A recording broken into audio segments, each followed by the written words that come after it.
Learn together. मैं हूं संजना और हम लोग देख रहे हैं यहाँ पर Bihar state first paper social science को। तो यहाँ पर फर्स्ट पेपर सोशल साइंस का है और इसके साथ साथ हम लोग इसमें फर्स्ट पेपर में पॉलिटी को देख रहे हैं। और पॉलिटी में जो हमारा चैप्टर है वो चैप्टर हमारा है संसदीय लोकतंत्र की संस्थाएं। तो संसदीय लोकतंत्र की संस्थाएं से जो भी महत्वपूर्ण प्रश्न होंगे उन प्रश्नों को हम लोग देखेंगे। आप लोग बस वीडियो में लास्ट तक बने रहिएगा। तो देखते हैं अपने प्रश्न को। यहाँ पर प्रश्न हमारा जो है ये क्या बोल रहा है, अगर आपको भारत का राष्ट्रपति चुना जाए तो आप निम्नलिखित में से कौन सा फैसला खुद कर सकते हैं। तो कौन सा फैसला आप खुद कर सकते हैं, तो दोनों सदनों द्वारा पारित विधेयक पर पुनर्विचार के लिए कह सकते हैं। Right answer is option C. अगला है इसमें निम्नांकित में कौन राजनैतिक कार्यपालिका का एक प्रधान हिस्सा है। तो ये क्या हो जाएगा, गृह मंत्री है। कौन है, गृह मंत्री। Right answer option A. आगे का देखेंगे, निम्नांकित राजनैतिक संस्थाओं में से कौन सी संस्था देश के वर्तमान कानून में संशोधन कर सकती है। तो ये हो जाएगा संसद। Right answer option D. अगला देखेंगे, निम्नलिखित में कौन राजनीतिक कार्यपालिका का हिस्सा होता है। तो कौन सा राजनीतिक कार्यपालिका का हिस्सा होता है, तो यह गृह मंत्री होता है। Right answer option C. अगला है, न्यायपालिका के बारे में निम्नलिखित में से कौन सा बयान गलत है। तो न्यायपालिका के बारे में यहाँ पर देखा जाए तो संसद द्वारा पारित प्रत्येक कानून को सर्वोच्च न्यायालय को मंजूरी देने की जरूरत होती है। ये चीज़ क्या है, गलत है। Right answer option A. संघीय मंत्रिमंडल की बैठकों का सभापतित्व कौन करता है। तो संघीय मंत्रिमंडल की बैठकों का जो सभापतित्व करता है वो प्रधानमंत्री करता है। Right answer option A. अगला है, संघीय मंत्रिपरिषद के सदस्यों का चयन कौन करता है। तो संघीय मंत्रिपरिषद के सदस्यों का चयन प्रधानमंत्री करते हैं। Right answer option A. इसके बाद संघीय मंत्रिपरिषद सामूहिक रूप से किसके प्रति उत्तरदायी होता है। तो ये सामूहिक रूप से लोकसभा के प्रति उत्तरदायी होता है। Right answer option A. अगला है, निम्नांकित में किसकी नियुक्ति राष्ट्रपति नहीं करता है। तो किसकी नियुक्ति राष्ट्रपति नहीं करता है, उपराष्ट्रपति की नियुक्ति राष्ट्रपति नहीं करता है। Right answer option A. इसके बाद देखेंगे, पटना उच्च न्यायालय में न्यायाधीशों की कुल स्वीकृत पदों की संख्या कितनी है। तो कितनी संख्या है न्यायाधीशों की, तो यहाँ पर हम लोग स्वीकृत जो पदों की संख्या है वो 43 है। Right answer option C. अगला देखेंगे, लोकसभा की प्रथम महिला अध्यक्ष, लोकसभा की प्रथम महिला अध्यक्ष का नाम क्या है।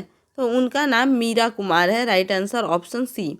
अगला है, 15वीं लोकसभा के गठन की तिथि। तो 15वीं लोकसभा के गठन की तिथि जो थी वो 22 मई 2009 थी। Right answer option B.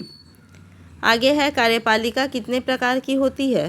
तो कार्यपालिका जो होती है वो 2 प्रकार की होती है। Right answer option B. इनमें कौन सी राजनीतिक संस्था राष्ट्रपति के चुनाव में भाग नहीं लेती है। तो यहाँ पर हो जाएगा right answer option B, Vidhan Parishad. अगला है, लोकसभा को क्या कहा जाता है। तो लोकसभा को क्या कहा जाता है, प्रथम सदन कहा जाता है। Right answer option A. अगला होगा, पिछड़ी जाति के लिए क्या बोल रहे हैं यहाँ पर, पिछड़ी जाति के लिए आरक्षण पर निम्नलिखित 3 प्रक्रियाओं में कौन सी प्रक्रिया सही है। तो राइट आंसर हो जाएगा ऑप्शन बी। कौन सी प्रक्रिया सही है, तो ये हो जाएगा न्यायपालिका स्वतंत्र है क्योंकि वह सरकार के विरुद्ध भी फैसला सुना सकती है। सर्वोच्च न्यायालय ने सरकार को अपने नियंत्रण में संशोधन का आदेश दिया। Right answer is option B. अगला है, लोकसभा के निर्वाचित सदस्यों की संख्या कितनी है। तो लोकसभा के निर्वाचित सदस्यों की संख्या 543 है, 543। Right answer option C. अगला है, निम्नलिखित में से कौन सा सदन विघटित नहीं होता है। तो नहीं होने वाला जो सदन है वो कौन है, राज्यसभा कभी भी विघटित नहीं होता है। Right answer option C. अगला है, सरकारी नीतियों का कार्यकाल आदेश निर्गत करता है। तो सरकारी नीतियों का कार्यकाल आदेश निर्गत करता है कौन, विभागीय लोक सेवक। Right answer option B. देश के कानून के निर्माण का अधिकार किसे है। तो ये निर्माण अधिकार संसद को है। Right answer option A. अगला, संसद का अधिवेशन बुलाने का कार्य कौन करता है। तो संसद का अधिवेशन बुलाने का कार्य राष्ट्रपति करता है। Right answer option A. अगला है, यहाँ पर राज्यसभा का सभापति कौन होता है। तो राज्यसभा का सभापति उपराष्ट्रपति होता है। Right answer option C. Bihar विधानसभा में कुल कितने सदस्य होते हैं। तो बिहार विधानसभा में देखा जाए तो कुल 243 सदस्य होते हैं। Right answer option B. अगला है राष्ट्रपति को सलाह एवं मंत्रणा कौन देता है? तो राष्ट्रपति को सलाह एवं मंत्रणा संघीय मंत्रिपरिषद देता है। Right answer option C. अगला है भारत में राष्ट्रीय संकट की उद्घोषणा कौन करता है? तो राष्ट्रीय संकट की जो उद्घोषणा भारत में है ये राष्ट्रपति करता है। Right answer option B. इसके बाद देखेंगे महालोकतांत्रिक देश भारत में केंद्रीय स्तर पर प्रजातंत्रियों की सभा को जाता है। राइट आंसर ऑप्शन सी संसद। अगला देखेंगे राज्यपाल विधान परिषद के कितने सदस्यों को मनोनीत कर सकता है? तो राज्यपाल जो है वो विधान परिषद के 1/6 सदस्यों को मनोनीत कर सकता है। कितने सदस्यों को?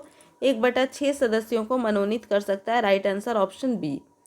अगला है बिहार के विश्वविद्यालयों का कुलाधिपति कौन होता है? तो बिहार के विश्वविद्यालयों का जो कुलाधिपति होता है वो कौन होता है? तो वो राज्यपाल होगा। Right answer option A. अगला है बिहार विधान परिषद के कुल सदस्यों की संख्या है।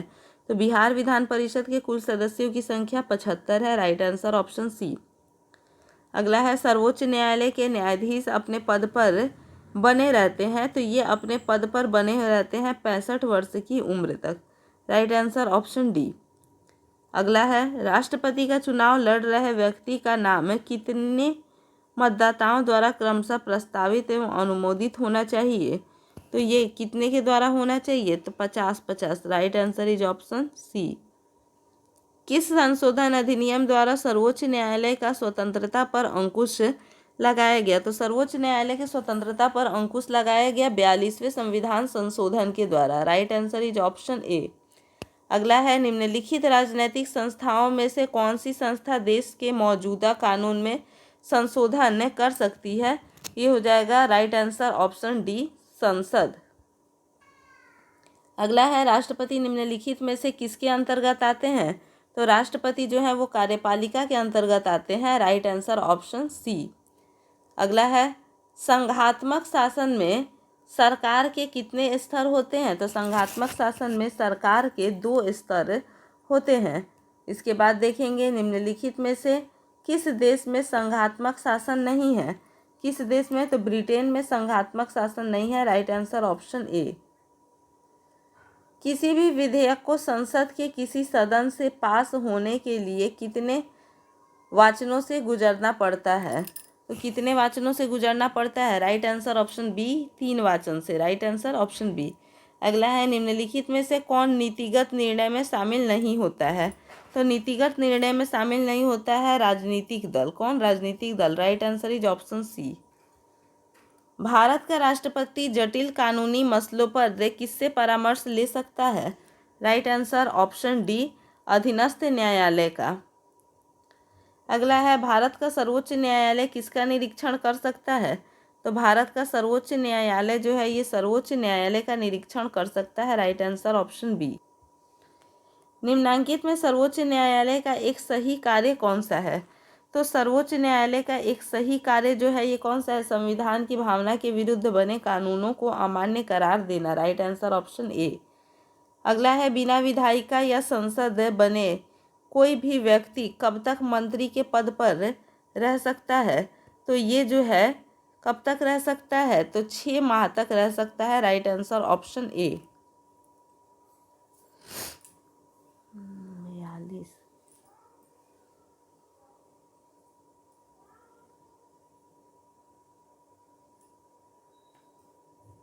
84